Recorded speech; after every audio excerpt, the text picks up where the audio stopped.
Hey guys, Amanda here, Masters in Marriage and Family Therapy. I am so incredibly excited about today's topic, and I couldn't wait to share it with you. Why?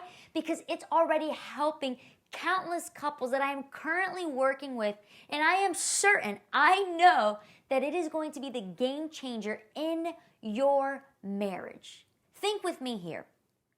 Do people get married thinking they're going to get a divorce? Does that bride who's walking down the aisle on her wedding day think, in a few years, I'm going to divorce that man? No one gets married wanting or thinking or even entertaining the thought or the idea that they are going to get a divorce.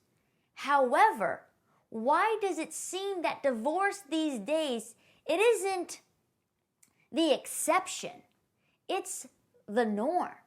And maybe you find yourself thinking, you know what, Amanda, I've already thought about it. Or I've already even verbalized it to my spouse. Or maybe you are currently in the process of getting a divorce. Or maybe you're on the other end of the spectrum and you're thinking, Amanda, divorce has never crossed my mind. I've never verbalized, I've never thought about it. I am staying with this man, I'm staying with this woman, till Jesus comes back. This video is still for you. Why? No police officer nor any soldier goes into the midst of a battle, of a war, thinking, you know what, I don't think I'm going to get shot at, so I'm not going to protect myself. They all go in with the appropriate gear. No firefighter enters a burning house without the appropriate gear. So this video is going to be your protection for whatever phase you find yourself in your marriage. Now, I had a couple the other day, and they came in, we were sitting there, and we were going back and forth, and the husband was just really upset. He was the one who called for a therapy session. And he sat there and he said, Amanda, I have no idea why she wants to get divorced. And he wasn't being sarcastic, he wasn't mocking, he wasn't, messing around. He genuinely had no idea why his wife wanted to get a divorce. And I said, well, what do you mean? And he says, I give her everything. And I thought, man, that's pretty incredible. What is this everything that this woman is being offered? And how is it that even though she's being offered everything, she still wants out on this supposedly perfect man? And I said, what's everything? And he says, we have a nice house and we have incredible jobs and we're always traveling with the kids. Not only that, but I go on date nights with her. And I always, Amanda, he goes, I know her love language and I try to display it in several ways. Like, I don't get it. I'm not perfect by any means, he says, but I try to do my best. And so, the wheels start turning in my mind. And before you jump the gun here, which is one of my thoughts, was there must be someone else. But there wasn't anyone else. Oh, Amanda, she's lying. Of course there's someone else. If this guy is giving her this everything, if he's doing all the right stuff, why does she want out? Well, I was just as confused as you were. But there truly was not another person. And it seems like over and over again, this same scenario of I'm doing my part, I'm doing everything I can, I'm showing up to the therapy sessions, Amanda, I'm doing it, but nothing seems to work. This woman or this man wants out. The story is repeating itself over and over again. And I thought, what is this something that's missing? And when I looked at the wife, I asked her, I said, so what is it? What's missing? And you know what she said? I can't even put my finger on it. Amanda, I don't know. He truly is incredible. He is all these things that he's saying. And call me a skeptic, but I even did a separate session just to be like, all right, like just between you and I, is there someone else just between you and I? Is he really all this stuff? He can't see us. Like, tell me what he's truly like. No, Amanda, he really is that incredible. I said, what in the world? And I said, so what is it? I can't tell you what it is, Amanda. There's just something there. And so I said, I couldn't believe it. And so I wrestled and I prayed and I wrestled and I prayed. And I said, Lord, you have to show me what this something is. And since then, I've just dedicated my time, my effort, my energies towards this, towards bringing awareness, specifically when I work with couples, even when I do premarital, I have since understood that this is your bulletproof vest in your marriage. Am I getting you excited? Because I am so excited to share with you what it is. I have found that no matter the car, the house, no matter the vacations, no matter how many times you demonstrate the love language, it doesn't matter how your communication is, this thing that this woman wasn't able to pinpoint is still somehow able, this enemy, to sneak through the walls, the barriers that you have set up through vacation, communication, through this. Somehow it still sneaks in. So now let me ask you a question. This is the $1 million question. How is your intimacy? And when I asked the guy this question, I said, how is your intimacy? He says, Amanda, we have sex 2 times per week. So now, before you answer the same way, and I mean, this guy is great. Before you answer how he answered, we have sex 2 times per day. You know, he almost told me Mondays and Wednesdays from 7 to 8. So before you answer like that, I'm going to define what I mean by intimacy, and then I'm going to ask you the question in the end. Hopefully I don't forget. Renee, write it somewhere so I don't forget. In the end, I'm going to re-ask you this question. So again, how is your intimacy after I've defined it, after I've explained it, and then I want you to answer it. Sounds good? All right, here we go. The way I am defining intimacy is a 2-part definition. The first one is that when your relationship has intimacy, you have mutual respect and admiration for each other. That is the first part. Mutual respect and admiration. The second part of intimacy is that you've developed this deep friendship, that you enjoy each other's company, that you can't get enough of each other. You have the hots for each other, you have the likes for each other. So let's define that even further.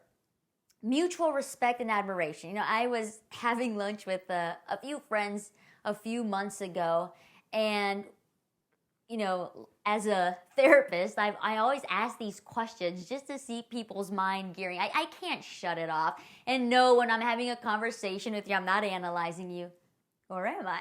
But anyways, we're there with this couple and are talking and the kids are there, and we were talking about in what ways we are similar, like our mom and dad. So what characteristics, what personality traits, what quirks do I have like my mother, and which ones do I have like my father? And, you know, one of our friends, this woman, she was sitting far away, and as she heard her kids talking about, oh, I'm like this like my mom and like my dad, and one of the kids verbalized that, you know, I'm not like my dad. And the mother says, thank God he is not like his dad, and thank God she is not like his dad, because, oh. And I thought, man, isn't that interesting? And then another time, I hear all the time when a mother or a father, they look at their child after they just did something that they find, you know, appalling or absurd, and they say, oh, you're just like your father. Oh, you're just like your mother. Using it in the negative. You know, if you told me River and Reed were just like their father, I'd say praise God that they're more like him and less like me. Why? Because I have a respect and admiration for my husband. Now, if someone were to say the same about me, wow, River and Reed, you know, there's just something about their personality that's just like you. And Renee were to say, Lord, oh, Lord have mercy, I feel so bad for River and Reed that they share something with Amanda. That'd be worrisome.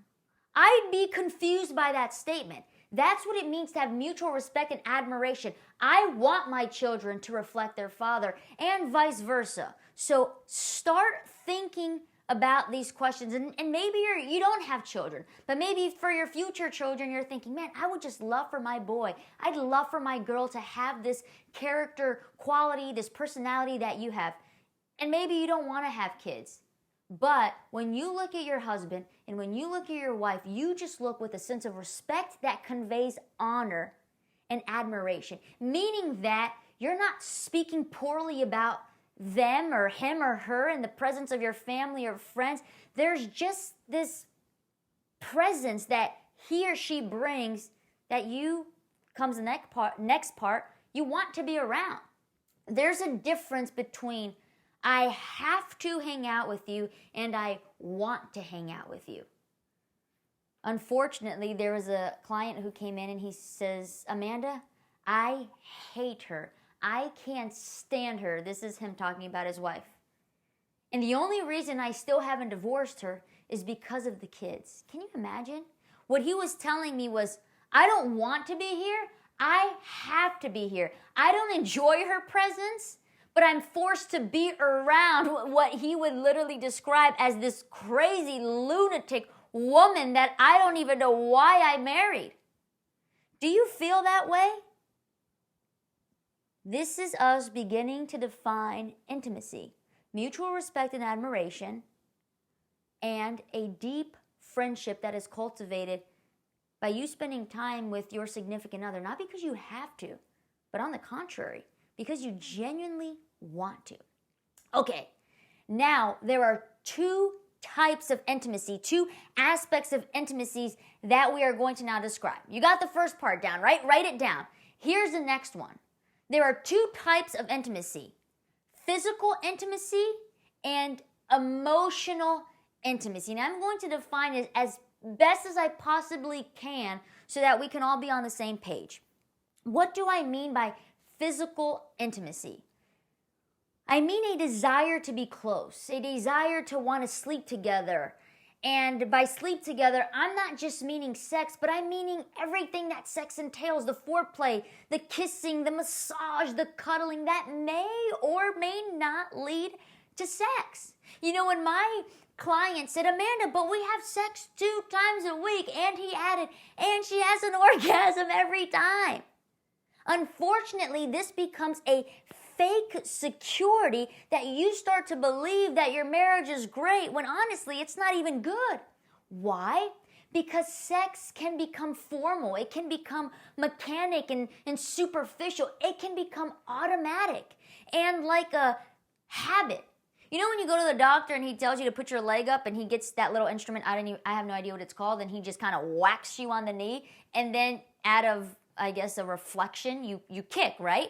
Was it because you wanted to? No, it was automatic. It became a habit. Your body was going to do that. Sometimes that's how sex starts to take place.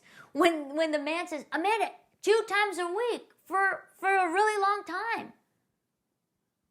And so you start to think, how is this sex taking place?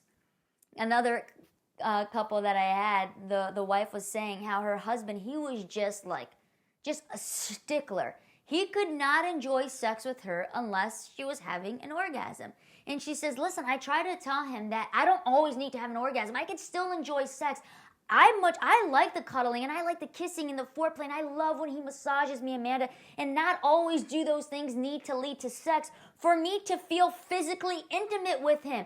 But he just has this thing in his head that it needs to happen. And then she says this, I love this. It's almost like the sex has nothing to do with me, but it's about his ego. It's about his macho. It's about his manhood that I'm going to get my wife to have an orgasm.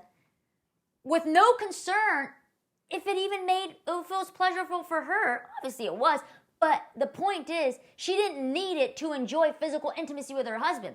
And so you know what she started doing? She started faking it so that it could just be over. So now, physical intimacy, if we're describing it as sex, but this kind of sex, do you start to see where that does not necessarily mean you are having a great relationship just because you're meeting your quota of 2 times per week? I want you to start thinking about it like this.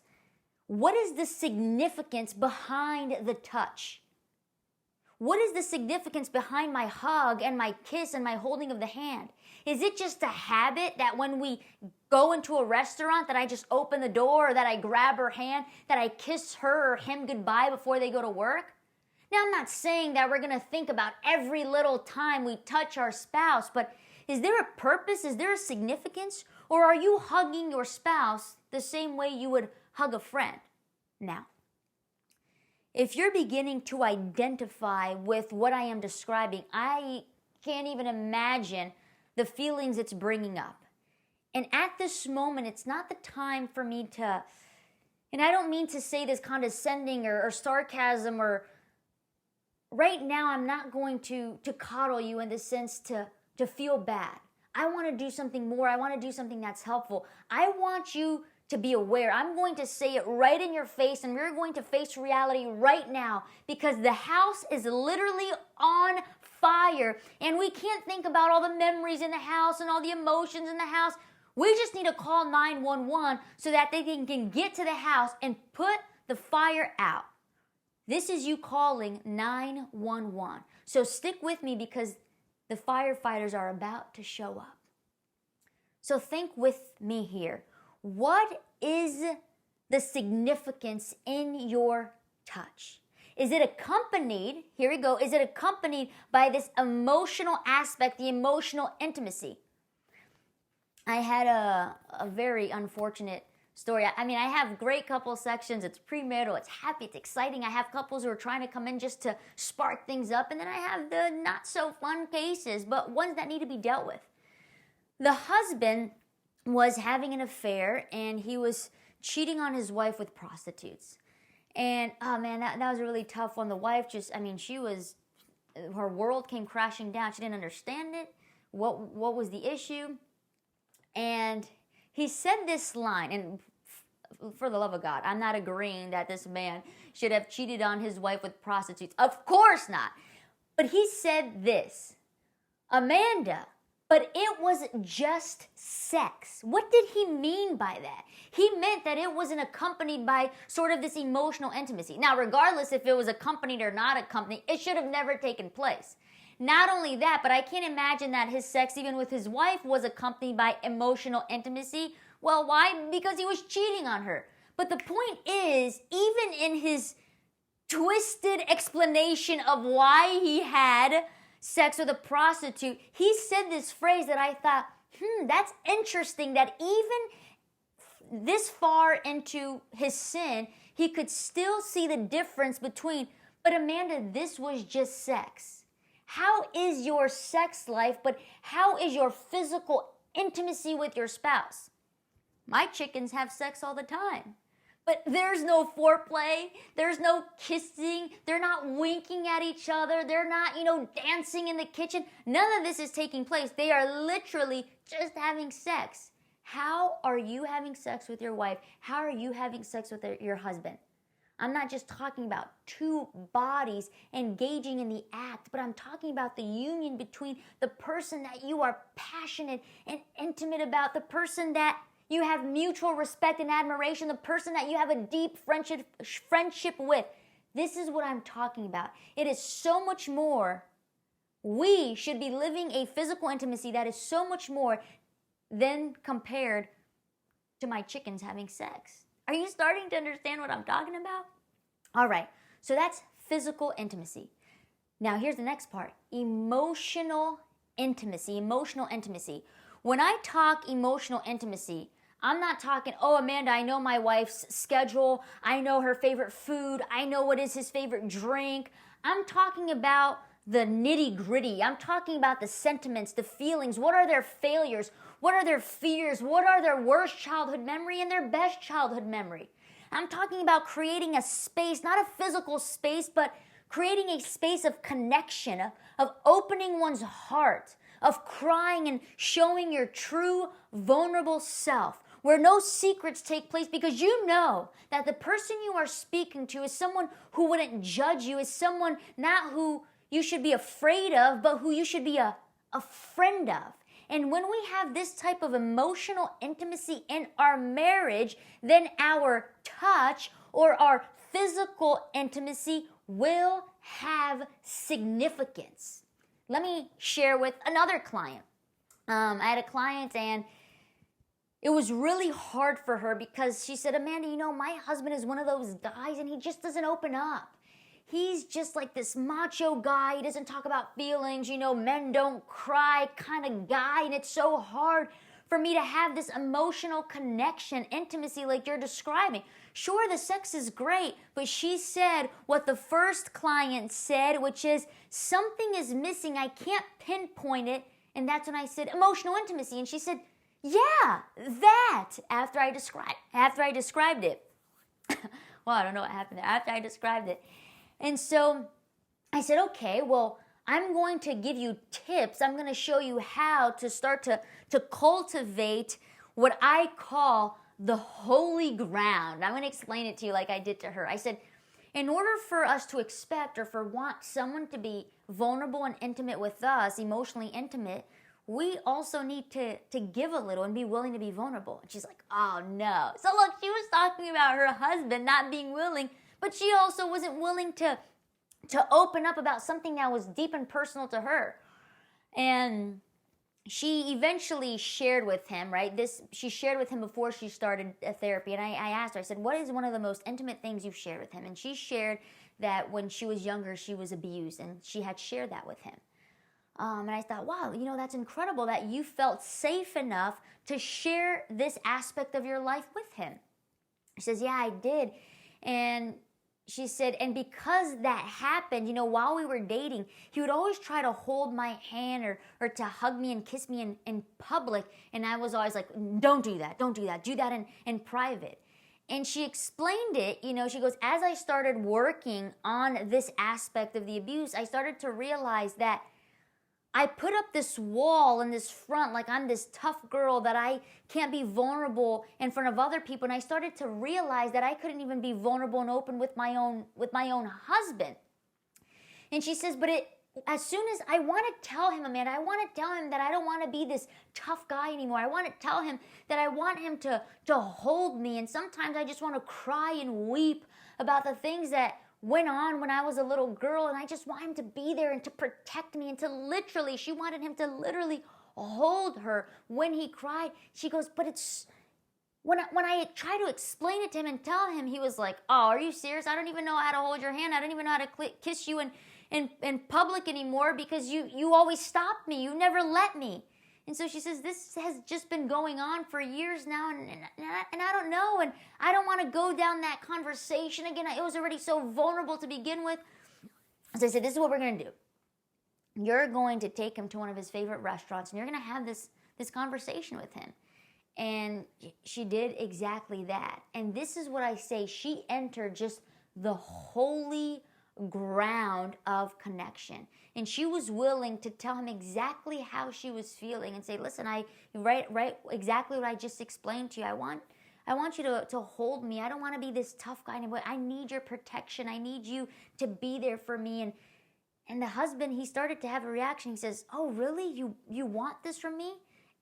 And when she did that, he was then given the opportunity to share with her that it was really hard for him that he couldn't be those things for her. And it was just amazing, the emotional intimacy that was taking place. And I'm going to tell you right now, I don't know because I wasn't in their bedroom, but I am certain that night, physical intimacy had a whole different significance. It had a whole emotional intimacy connected because these two people were just closer on this holy ground moment. Just that they knew that in that moment, they were at a different height, a different phase, a different altitude, whatever you want to call it, in their relationship. This is what I mean by emotional intimacy. Now you might be thinking, Amanda, I'm all for the physical intimacy. That's awesome. Or Amanda, I have emotional intimacy in my relationship. I know the deepest, darkest secrets and the fears and the failures. I know all that stuff. But the physical intimacy, is it really that big a deal? Well, let me put it to you like this. Imagine that you and I, we were going to go take a trip and we need to get on a plane. And the pilot says, hey guys, I just have one tiny announcement to make before we take off. You can either choose. Both wings of the plane will not be functioning throughout this flight. But you have a choice, he says. You can either choose that the left wing functions or you can choose that the right wing functions. Which will it be? No one is going to jump in. Listen, this plane is not going anywhere. I'm about to get off and I want my money back. The left wing of the plane is just as important as the right wing. We're not going anywhere without both. You hear me? You need physical intimacy and you need emotional intimacy in your marriage. And here's the thing.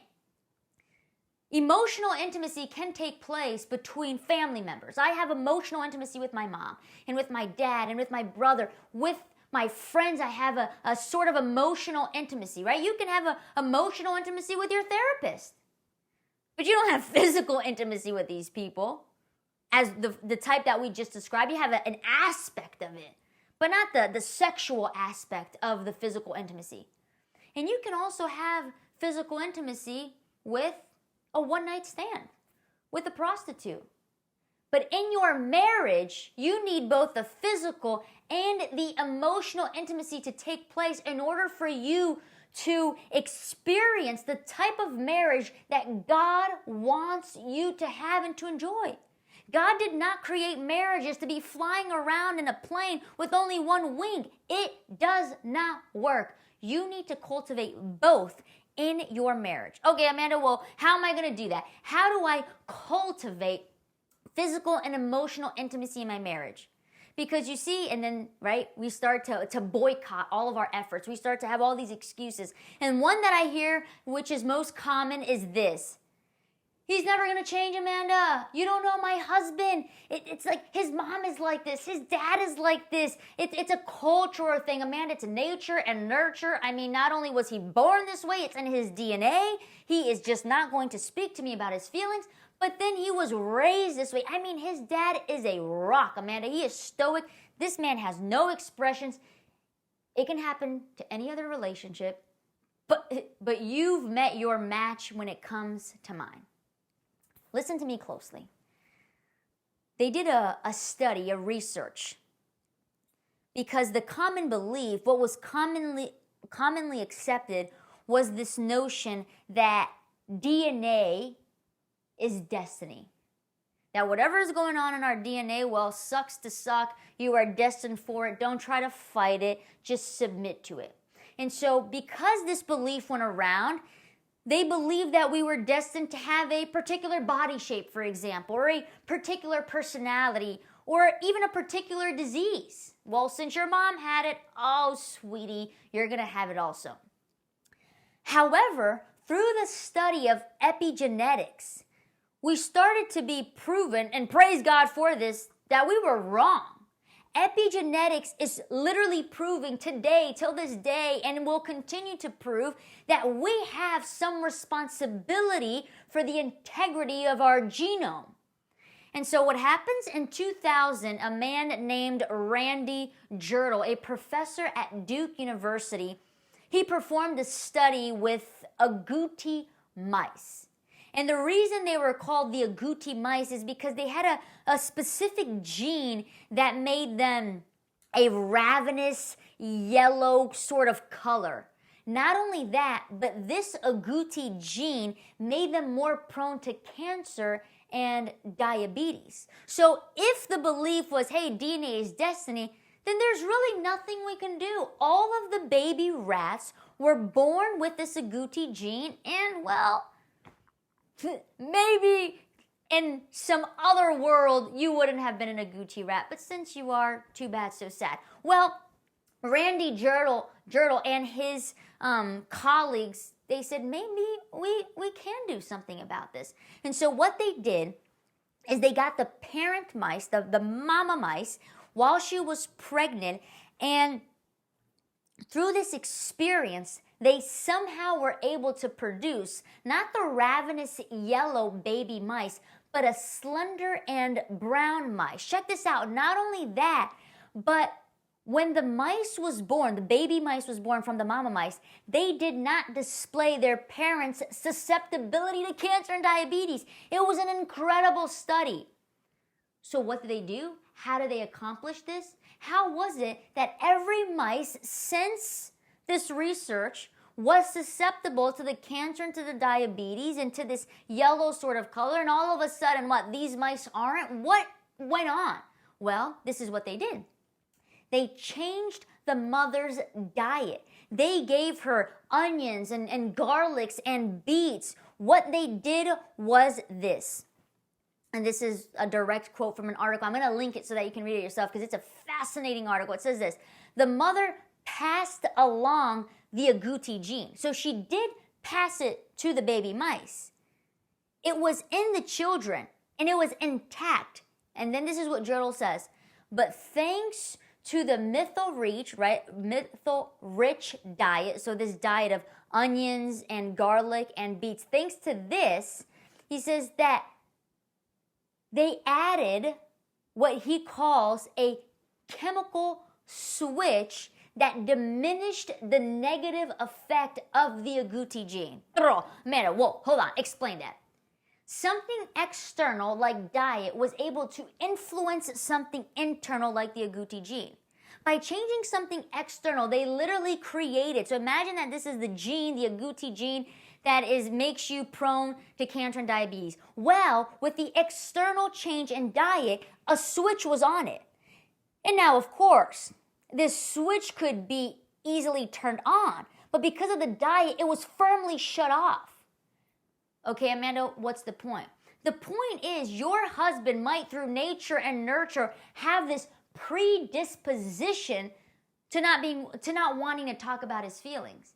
However, you can be the switch that makes the difference in his life. Isn't that amazing? DNA is not destiny. We have the responsibility to some extent to the integrity of our genes. And I know this is true because, my father, he never heard the words, "I love you" from his mother and from his father.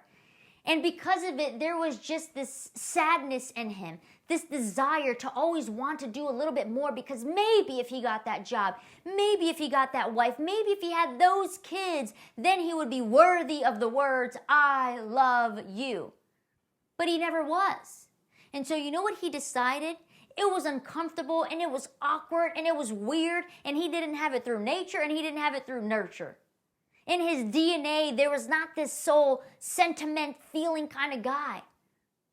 But my mother became that switch on his genome, and because of it, though at times awkward and uncomfortable, he pushes himself to say, "Hey Amanda, hey Andre, I love you." And he says it so fast that you can barely hear him. But what is he doing? He is fighting against what the belief was DNA is destiny, and he's proving that it isn't, that he has a responsibility towards the integrity of his gene. Be the switch in your wife's life or in your husband's life, and do not believe this myth that people cannot change, because yes, they can. We believe in an all-powerful God who is literally capable of opening the Red Seas and raising a man from the dead. You don't think that he can help you not only change yourself, but then be a powerful witness in the life of your husband or your wife? I mean, come on, people. So, Amanda, what do I do? If nutritional change can have a dramatic effect, just food can have a dramatic effect on baby mice, how much more can your influence be? So these are three things that I want you to do. The first one is this: be vulnerable. You have to open up. And maybe it's you who are going to take the first step forward. The client, another similar situation, was abused. And when she told me her story, she said, "Amanda, I have never told anyone else about this. You are the only person on this earth besides God, right, who's up there in heaven, who knows my story." He said, "Man, you never shared it with your husband?" And I know it's painful to think about the past, and we have a lot of people thinking, I don't need to go to the past, Amanda. I just want to live in the present, and I want to live in the future. But the problem is, if your past is affecting your present and it's affecting your future, if you haven't processed it, then really your past isn't in the past at all. And you know what? Interestingly enough, her husband would say, "Amanda, I don't know why she's so cold.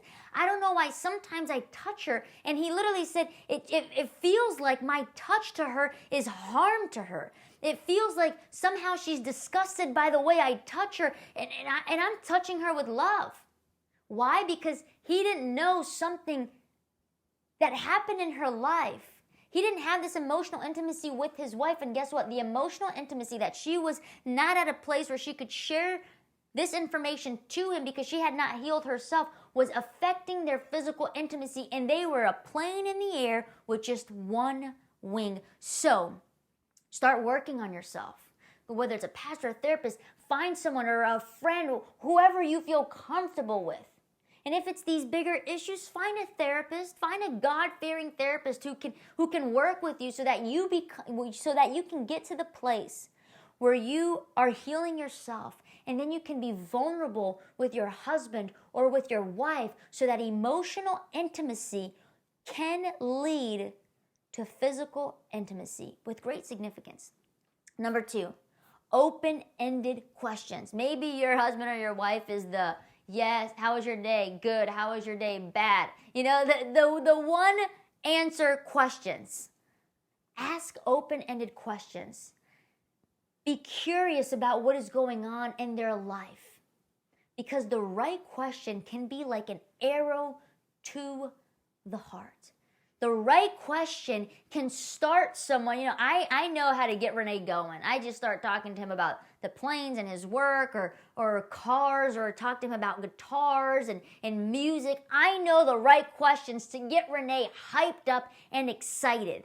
So start to ask the right questions, and who knows that if you're going to touch a sensitive area with the right questions, that you'll just get the flood of emotions, that you will start to cultivate the holy ground of emotional intimacy. Renee, do you mind giving me my Bible? I want to share with you a story in the Bible that you can see where one question, the rightly formulated question, again, come on, we're not going to always formulate the right questions all the time. You know, as a therapist, I ask 100 questions, and some of them are so off. But then there's that one question. It takes practice that just arrow to the heart. This is exactly what happens here in the Bible. So this story is found in Genesis 2. It's the story of Moses. Remember Moses, his mother and sister put him in a basket because the Pharaoh wanted to kill all the baby boys.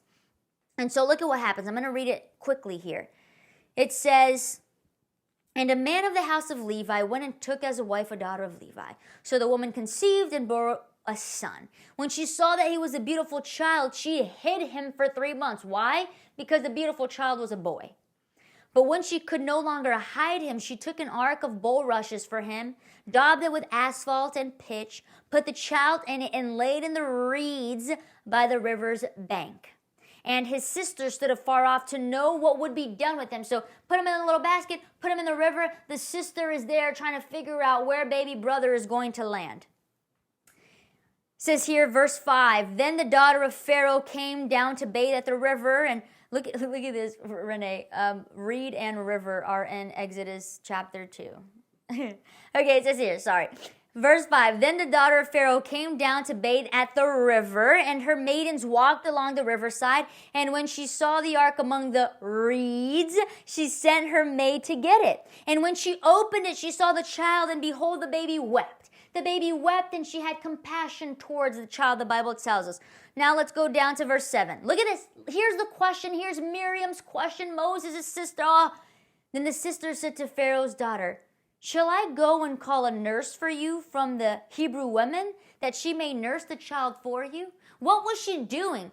With this question, with this request, what do you think? She was reminding Pharaoh's daughter, you don't have anyone to take care of this baby. I have a solution to your problem. The right question can change everything. And so it dawned on the woman. She said, and Pharaoh's daughter said to her, "Go." So the maiden went and called the child's mother, Jochebed. Moses' own mother was the one who took care of him. Isn't God amazing? Then Pharaoh's daughter said to her, "Take the child away and nurse him for me, and I will give you wages." Women, mothers, wouldn't you want that? Someone paying you for taking care of your own children? Oh, it was brilliant. Why? Because Miriam asked the right question. Start asking the right question, and you're going to see the difference that it makes, like an arrow to the heart. Pray. Say, "Lord, please, what is the right question? Lord, how can I think? How can I meditate? How can I pray? Give me the creativity and the curiosity to ask my significant one, my significant other, the right questions so that I can penetrate his heart. Have you realized that Jesus in the Bible, start reading Matthew, Mark, Luke, and John, Jesus always asks questions. When someone asks Jesus a question, he goes, well, what do you say? Right? They said, Jesus starts to ask Peter and the disciples, who do people say I am? He says, oh, some people think you're John the Baptist, and some of you think you're this. And so Jesus looks at him and says, who do you think that I am? Jesus was always asking questions that made his hearers reflect and think, and you can do the same. And here's the last one. Intimacy is a process, and a process takes time.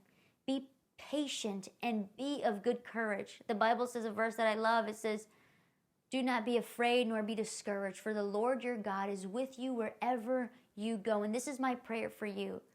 I know bringing intimacy in your relationship might be a difficult thing. It might not be easy. Maybe you guys are already at a distance that you think, Amanda, is it possible? Absolutely. The house might be on fire, but 911 was called and the ambulance is here. Grab the hose and start to put the fire out, because there are things in the house that can be saved. And if it seems like nothing can be saved, so then you start to rebuild brick by brick, mortar by mortar, and your house will be more beautiful than it was before.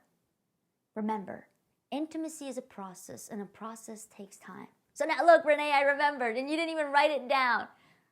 Here's the question that I asked in the beginning. How is your intimacy? Now you're going to be able to answer that question. I'll see you guys next time.